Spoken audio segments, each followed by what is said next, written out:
Okay, game. Maligayang Wednesday. So, may topics tayo, like nakalagay sa title, pag-uusapan natin yung parang pronouncement o yung balak ni Attorney Trixie Cruz-Angeles na mag-include ng vloggers o bloggers dun sa mga pwedeng mag-cover dun sa Malacañang. Pag-uusapan natin yan. And pag-uusapan natin yung usual good news and bad news na nakita natin sa news for the past couple of days. And napansin ko din medyo marami na yung nagpo-follow or dumami na yung nagpo-follow nung page natin. So, just a quick reminder, ito pong ginagawa nating video, it's a common tao, political commentary, wala akong masters, wala akong PhD. Nagbabasa lang ako ng news and interpreting it in my own, I guess, interpretation, di ba? Tapos, inspired tayo, we're honest about that by the Lenny and Kiko leadership. So, we're hoping for transparency, accountability, and integrity sa mga tinitingnan natin na news story, yung ganong angle yung tinitingnan natin. Kasi nga, like I said before, hopefully hindi kayo nagpunta dito hoping na medyo fanatic yung tong page natin. We're not fanatic. We're gonna try and aim to be balanced, like the Lenny and Kiko type of leadership that we aspired for. So, kung si President BBM, syempre, isusuporta natin yan. Pero kung may ginagawang mali, pinupuna, sinasabi. At kung may ginagawan mang tama, kino-congratulate at sinasabi natin na okay yung ginagawa na yan, right? Based on nakikita natin, sa mga nakikita natin, right? And all of the monetary proceeds na makukuha natin sa video na to, sa YouTube, sa Instagram eventually, are going to be donated to Angat Buhay NGO. Ito yung maliit kong ambag para sa Angat Buhay. Okay. Having said that, pag-usapan natin yung unang topic, vloggers in Malacañang. So sabi ni Trixie na they are open to that or they're actually looking into that and napag-isipan na rin daw to ng mga dating press secretary, hindi lang natuloy. So, my take on this is absolutely, like, I mean, the more open we are or the more open Malacañang is to people covering them, the better. Kasi demokrasya tayo, so dapat they're open to criticism, they're open to feedback, and one way to do that is to open up the Malacañang press corps, right? So, hindi lang yung traditional let's say mainstream media, that's a given. Pero let's say from non-traditional sources, be it vloggers, bloggers, or other multimedia, let's say content creators, right? So in principle, it's good. However, you have to look at it in such a way that it could easily be a slippery slope. It could easily be abused, right? So sino yung magdedetermine na kung sino itong mga bloggers o vloggers na papayagan na maging part ng Malacañang press corps, right? And are they going to be mainstays? Meron silang spot doon? Like for example, meron, I'm assuming si Inquirer, mainstay sila doon, right? What if ibigay to somebody like, I don't know, example, Thinking Pinoy. Nandun na ba siya lagi? Or it's going to be rotating to other, let's say, content creators or other vloggers, right? Kasi as we know, the vloggers that we're seeing that are proliferating, they're pretty much leaning to one side. Wala pa akong masyadong nakikitang left-leaning na vlogger, medyo puro right-leaning. So most of them are right-leaning, meaning ano sila, pro, let's say, admin, whether Duterte or Marcos. So are they gonna be given a slot, permanent slot, and are they going to be allowed to continue with that leaning? Kasi nga, if Trixie says na, okay, we're going to give them spots, it's good, it's access, right? Pero, they need to be aiming for balance. They need to be giving that spot for vloggers, for people coming from the left perspective, from the center perspective, and the right perspective. Kasi nga, ang mangyayari, mawi-weaponize lang yun. It's just going to give them a further let's say, a pulpit, isa pang avenue for the right wing na mga vloggers to even amplify the message. Alam naman natin, inundated na tayo ng mga yan. So they need to be aiming for that, to have a face value of equity, of equality. Otherwise, makikita ng mga tao na bakit puro right-wing vloggers lang or pro-admin vloggers lang yung binibigyan ng spot dun sa Malacañang press corps, right? And you have to remember that the mainstream media, although they're open to biases, that's a given. May mga corporate, let's say, overlords yan, quote unquote, so they could be swayed by that. However, everybody has to admit na kapag galing ka sa mainstream media, you work under a certain guise of let's say of practice in the industry, meaning napakahirap mag-publish ng article sa isang mainstream media outlet without having secondary, tertiary sources, without double-checking your facts. Napakahirap niyan, hindi yan papalagpasin ng editor mo, right? So, coming from mainstream media, yes, open to, let's say, their bosses giving them a certain slant, pero the journalists are trained to be objective. The industry demands for them objective. If not, makakancel sila within the industry. No one's gonna take them as a serious journalist, right? How about the vloggers? The vloggers, they don't have that same backing. They don't work under the same mechanism. Ako, I would consider myself one as well. Walang organization na nagbaback up sa akin to verify all of my facts. I could be spouting opinions. I could be packaging them as facts, pero walang boss or bigger organization sa akin na nagdedemand ng integrity na, hoy, i-double check mo naman yung facts mo. Hoy, kukuha ng ibang tao, pakicheck tong fact na pinagsasabi nito ni Eric, right? Tama ba to? Kasi hindi natin may papalabas sa pages natin something that's not double check, right? So that's the benefit of a mainstream media. They are able to verify, double check, triple check, quadruple check, right? Kapag vlogger, you're essentially acting, sino bang best interest mo? To get as much followers as you can, right? Do you verify if you want to? Pero you're not gonna have a boss telling you, oy, kailangan double check, triple check yan, right? Your aim, practical aim, is to get as many followers as you can. So kapag pro-admin ka, yun yung slant mo, then you're gonna be aiming to get that soundbite na magpapapogi sa page mo, right? Doesn't matter if there's like, hindi masyadong verified, wala pang tertiary sources, whatever, but, wala namang ganun sa organization. Ikaw lang mag-isa usually, right?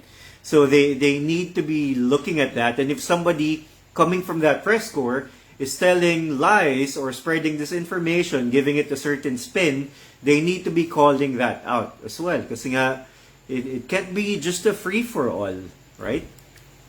And may interesting din na sinabi si Attorney Trixie na everything should be up for discussion daw. Including scientific theories, they should be up for discussion. Medyo interesting to. Pero sabi niya, by legit scientists and researchers dapat. Okay? So, I mean, any argument you're going to have, meron dyang pro and con all the time. So that's one way that, they can weaponize that pro and con mentality na, okay, so let's say we're talking about, I don't know, global warming. Maraming mga pro na nagsasabing totoo ang global warming, pero meron ding minority of the planet or minority of the scientists saying na hindi totoo yung global warming. So if they want to massage a message their way, then kukuha lang sila ng vlogger na galing dun sa opposition na kahit sobrang konti ng opposition na yun, pero convenient yung slant na sinusulat nila or binibigay nila dun sa followers nila, right? In the same way na, let's say, vaccine.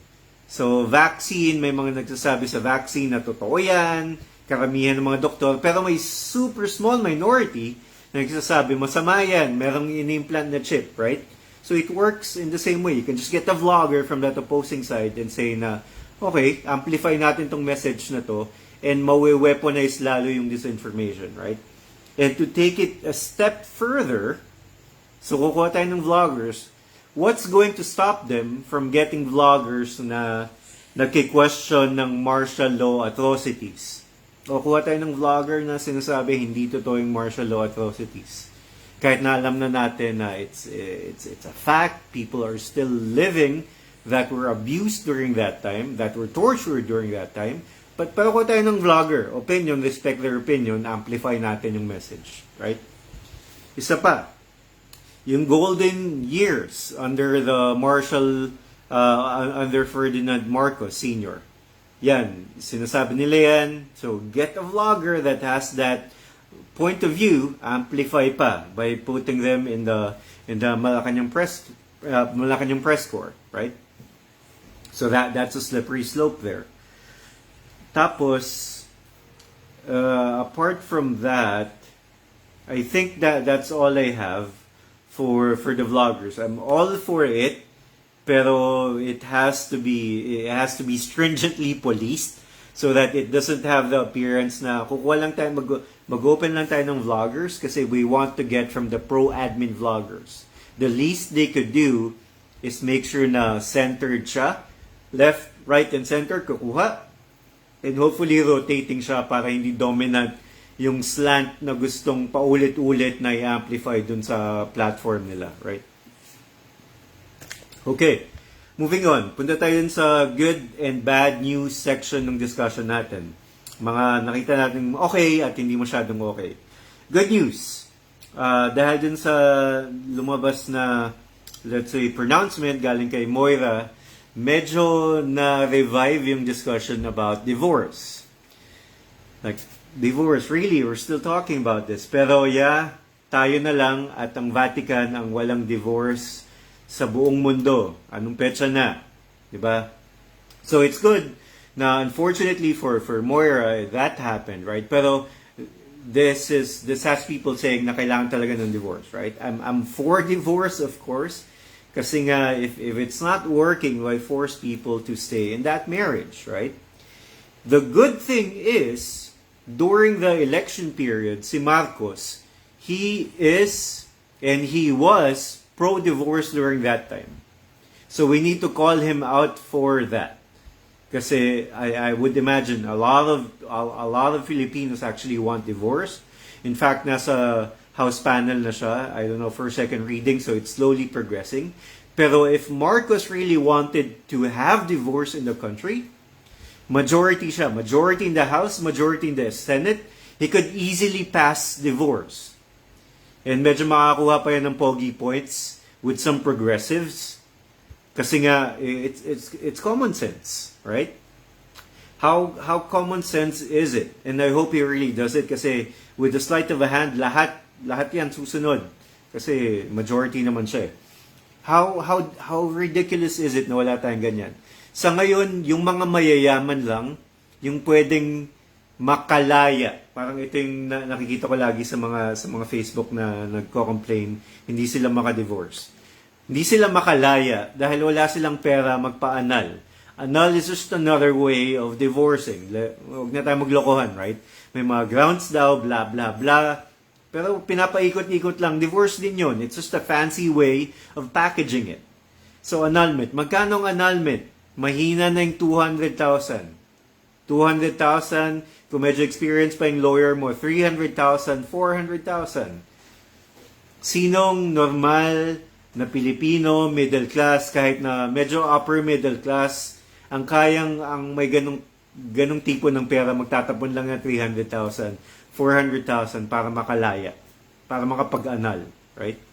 So, essentially, yung mga mahihirap, yung mga middle class na walang ganong pera, wala. Parang ano na lang, under the table arrangement na, okay, hiwalay na tayo, quote-unquote, pero not on paper.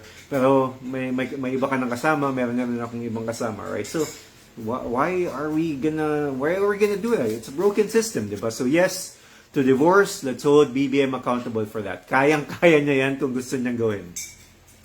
Okay, another good news.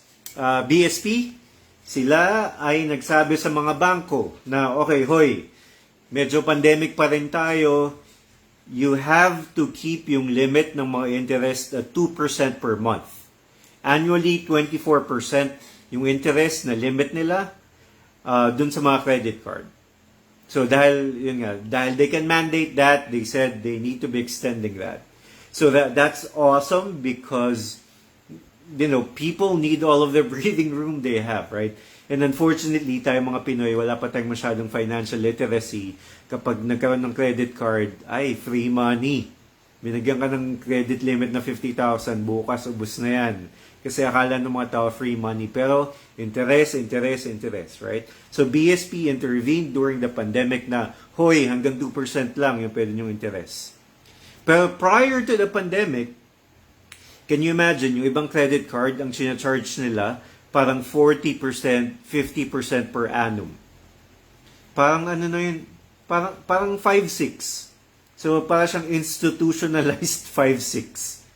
40% per annum, 50% per annum. Nag-step in lang yung BSP na, hey, dahil pandemic, hanggang ano lang, 24% lang per annum.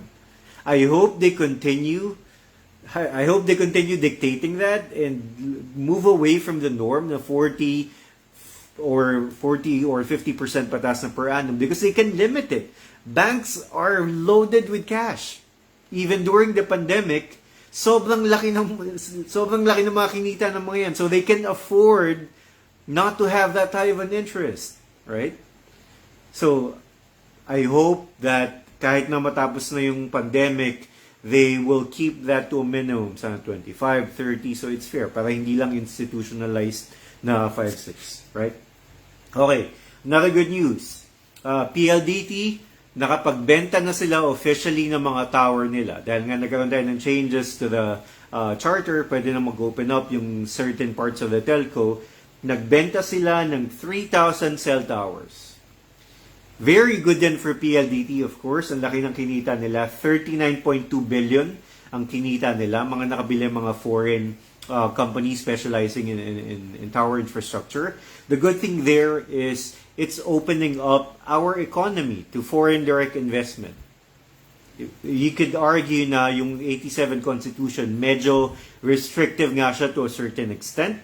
And these investors coming in would be good for competition. Diba, naalala naman natin na before, dalawa lang yung main telco nung nakapasok yung Converge. Although hindi perfect ang Converge, and ngayon may dito na, meron ng ibang telco player, bumuti-buti yung level of connection natin, right? So the more international players come in, and it's gonna signal to everybody else na Philippines is open to business, the more it's gonna be good for competition and for Philippine internet, hopefully. Okay. Punta tayo sa bad news part. Okay, meron akong tatlo dito. Erwin Tulfo, incoming DSWD Secretary, sabi niya 6 months to 1 month probationary period. Kung di daw siya naka-live up sa promises niya, step down siya. Okay. Now, meron siyang proposal na yung mga 4-piece beneficiary daw, right now they're getting it monthly, di ba? Dapat daw ibigay na lang as lump sum. That's problematic. I'll tell you why. Yung mga 4-piece beneficiary natin, they go through processes to be able to keep that cash flowing, so-called. Hindi nila makukuha yan without doing a certain something back to prove na they're worthy of doing that. Ano itong mga to? Kailangan may naka-enroll na anak, kailangan umattend ng mga family meetings in their barangay. Kapag hindi ka umattend, pag walang attendance at hindi yung mga anak mo hindi naka-85 dun sa grades nila, hindi ka bibigyan ng 4-piece. You're not going to be a beneficiary of it, right? So, itong proposal, gagawin daw lump sum, isang bagsakan, para imbes na 1.4 yata per month, parang 14,000, 15,000, 1 year isang bagsakan. Ganun na lang daw para mapag-start ng business. But 4Ps is not capital for them to start the business. It's for subsistence. Para to sa pagkain, para to sa gamot, para to sa continuing education ng mga bata, para hindi sila pupunta sa paaralan na gutom, right? Pag binigay mo yan ng isang bagsakan, saan nila i-invest yan? Sabi niya, hopefully i-invest nila sa negosyo. Pag in-invest mo sa negosyo yan, wala na yung original purpose, right? Para dun sa subsistence ng family. And then number 2, may ibang government organizations that takes care of that. Ito yung mga nagpapautang for micro and mini entrepreneurs. Let them take care of that. 4Ps is different. And talaga, Di ba mga middle class nga, mga educated, nalulugmok sa credit card debt kasi nga wala tayong financial literacy, unfortunately. Ako, admittedly, before, nung bata pa ako, minax out ko yung card ko. Wala akong financial literacy eh. Ginapang ko pa bago ko maibalik. Ngayon, allergic na ako sa utang. How much more somebody na bigsang bagsakan, 12K, 14K, anong gagawin nila dyan? Palagay mo, tatagal yan ng isang taon? I highly doubt that. Hi, okay. Next, Robin Padilla. Robin Padilla, siya daw ay magiging head ng Constitutional Commission or Committee. Constitutional Amendment Committee. So, nangangamoy charter change, nangangamoy na mapapalitan ng saligang batas. Right? And, ang pinupush ni Idol, Robin Padilla, ay federalismo. Right? I think some people even voted for him because of that. Right? Now, federalism in itself is not bad, just like any form of government. It's not inherently bad. Right? Pero you have to consider ano ba yung tipo ng public servants meron tayo, right? Because federalism, it gives strength to the regions. So gusto yan ng mga taga Mindanao, mga Visayas, mga malalayo sa Maynila. Kasi ang gagawin yan, i-decentralize na yung central power, and then mas magiging autonomous yung kanya-kanyang, let's say, state. Parang isipin nyo lang US, di ba? May iba't ibang states sila. So parang ganun mangyayari. So magkakaroon sila ng more fiscal autonomy, more control of their own resources, etc., etc. So it's good on its own, ideally. Pero, yung tipo ng mga public servant na meron tayo, politicians, we are, ano man tawag dito, in love, enthralled, nagpapaloko tayo sa political dynasties. Like ngayon, mas malala pa. Like sa Kongreso, lahat ng politicians natin, senator, about 80% and above are part of political dynasties. 80% pataas. Magkakamag-anak. Imagine that. Now, kapag dinecentralize mo yung power, binigyan mo ng more fiscal autonomy, let's say a certain region, ano mangyayari kapag ganito yung naghahari-harian na class, mga political dynasty? Eh di magkakaroon lang ng warlordism, magkakaroon lang ng parang feudal lords. Lalo lang makoconsolidate yung power nila in their own regions. And wala silang masyadong magkakaroon, hindi na nila masyadong kailangan ng central accountability kasi nga meron na silang own quote-unquote autonomous region. So gusto yan ng mga dinastiya. Gusto yan ng mga warlord. Kasi nga, parang, okay, kami-kami lang to, kahit na medyo may central control pa rin. But, they're gonna have more autonomy, right? So, just like any weapon, if given to the wrong person, it's gonna be used for the wrong purposes. Diba? Iba pang example. Okay yung federalismo on itself. Ibang mga countries na example na umokay siya gumana. Germany, federalism yan. Canada, federalism. Australia, federalism. So nakikita naman natin na medyo advanced, okay, ekonomiya nila, and functioning democracy, right? Kahit na US, very, what do you call this? Polarized, pero yeah, sabihin na natin, okay, kasi okay, ekonomiya nila, superpower sila, right? However, hindi siya silver bullet, hindi siya magic bullet. Meron ding mga federalism meron ding mga countries in federalism na lugmok sa utang, na sobrang hirap, sobrang naghihirap. So it's not the type of government, it's the type of leaders leading the government. Example, federalism sa mga bansang to. Venezuela. Sobrang yaman ng Venezuela before. One of the most oil-rich country in the world. Pero ngayon, sobrang lugmok sila sa utang. Like, 1 million bolivares will buy you, parang wala pa yatang isang chikle. Ganun ka hyperinflation sila. Isang chiklet, more than 1 million bolivares. Ano pa? Brazil. Brazil, napakalaking bansa niyan. Federalism din sila. Sobrang hirap ng Brazil. Ang daming slums, ang daming crime. Very, very heavy on warlordism. Right? Ano pa? Sudan. Africa, nagsiseed pa nga, nagkaroon pa ng South Sudan. So, very poor country, federalism. Another example, Argentina. Argentina was a very rich country before. Ngayon, hyperinflation na rin sila, federalism. So, my point here is, it's not the form of government, but the people leading that government. Kung puro dinastiya, kahit federalismo pa yan, kahit monarkiya pa yan, kahit anong pang forma ng government yan, it's gonna be the same exact banana. Okay, I think that's all I have. So, recap lang, main topic natin, yung vlogger sa Malacañang. Okay ako doon as long as they open it with equity. Hindi lang po pro-admin, meron ding central, meron ding left na view. Tapos, bago tayo matapos, I just want to plug, nag-upload ako ng YouTube video, yung hike natin with Angat Kalikasan, with Teddy Bagilat. Panoorin nyo, nandito sa page, Facebook, and meron din sa YouTube. All of the proceeds will be going to Angat Buhay NGO. So kahit paulit-ulitin nyo, nag-enjoy ka na, nakakatulong ka pa. Right? So yun lang sa ngayon. Salamat and happy Wednesday. Ayo, bye!